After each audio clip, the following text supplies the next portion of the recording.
प्रिय छात्र छात्राओं, कैसे हैं।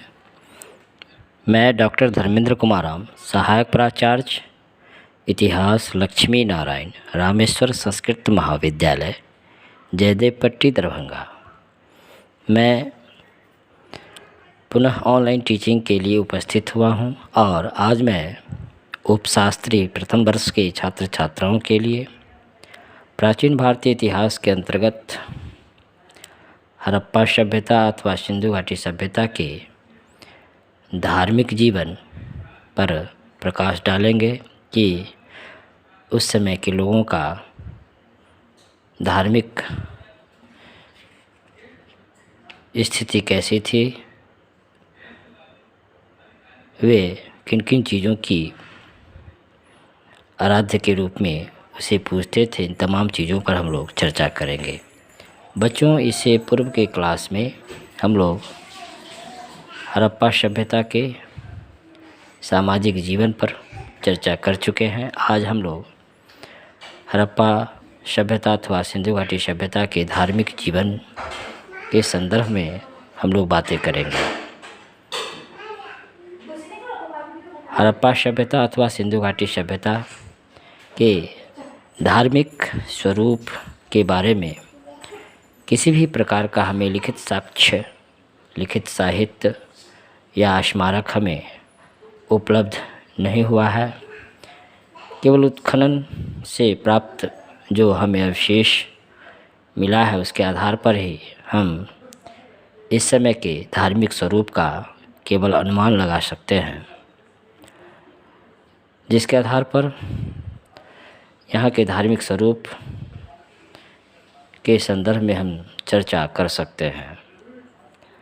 बच्चों, हड़प्पा सभ्यता में मिस्र अथवा मेसोपोटामिया की तरह मिस्र की सभ्यता, मेसोपोटामिया की सभ्यता में जिस प्रकार से उस समय कोई मंदिर प्राप्त नहीं हुआ है, न ही ऐसा कोई भवन मिला है जिसे मंदिर कहा जा सके, ठीक उसी प्रकार हड़प्पा सभ्यता या सिंधु घाटी सभ्यता में भी न तो कोई मंदिर प्राप्त हुआ है और न ही कोई आराधना के लिए कोई ऐसे भवन जिसे मंदिर कहा जाए, इस तरह के कोई भवन हमें प्राप्त नहीं हुआ है। मोहनजोदड़ो और हड़प्पा से प्राप्त मृण्ड मूर्तियों या टेराकोटा जो प्राप्त हुआ है उसे पुरातत्ववेदा ने मातृदेवी की मूर्तियां मानते हैं, जिससे अनुमान लगाया जा सकता है कि हड़प्पा सभ्यता के लोग मातृदेवी की पूजा करते थे। साथ ही हड़प्पा सभ्यता अथवा सिंधु घाटी सभ्यता से एक ऐसी मूर्ति मिली है जिसमें स्त्री के गर्भ से एक पौधा निकलता हुआ दिखाया गया है, जो विद्वानों ने संभवतः धरती देवी की मूर्ति कहकर इसे पुकारा है।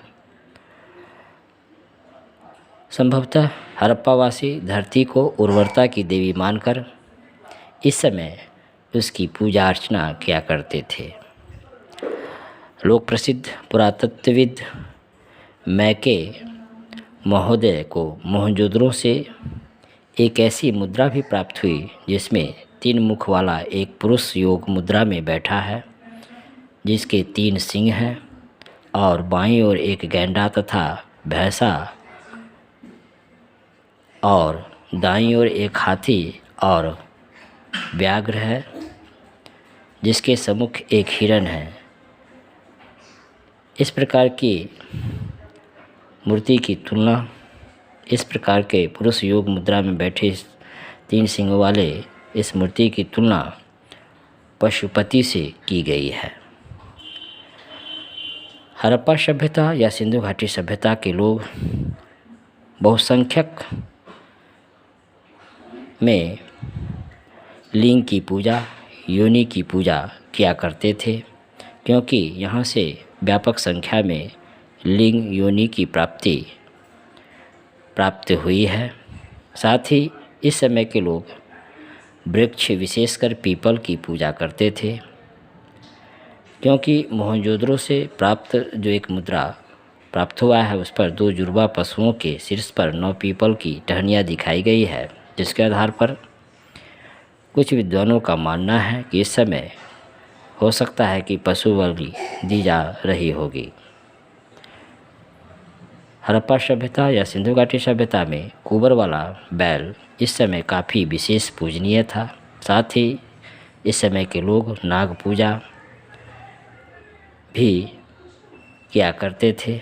लोग बड़ी संख्या में तावीज़ पहनते थे, जिसके संकेत हमें प्राप्त होते हैं, जिसके आधार पर कहा जा सकता है कि इस समय के लोग जादू टोने तंत्र मंत्र में भी विश्वास किया करते थे। साथ ही कालीबंगा और लोथल से ईंटों की बनी वेदी प्राप्त हुई है, जो अग्नि पूजा का हमें साक्ष्य देती है। कालीबंगा के हवन कुंड से भी हमें यज्ञ का साक्ष्य मिलता है। तो बच्चों, हम लोग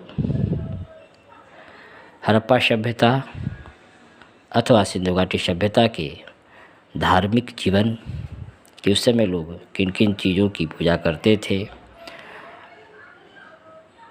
पूजा करने के जो आराध्य देव थे उसके लिए कोई न तो भवन अर्थात किसी तरह की मंदिर हमें प्राप्त नहीं हुआ है। साथ ही लोग इस समय वृक्ष, नाग, कुबर वाले बैल इत्यादि की पूजा तथा धरती की उर्वरता की देवी को मानकर उसको पूजा करते थे। तो बच्चों, आज हम लोग हड़प्पा सभ्यता या सिंधु घाटी सभ्यता के धार्मिक जीवन पर चर्चा की। धन्यवाद।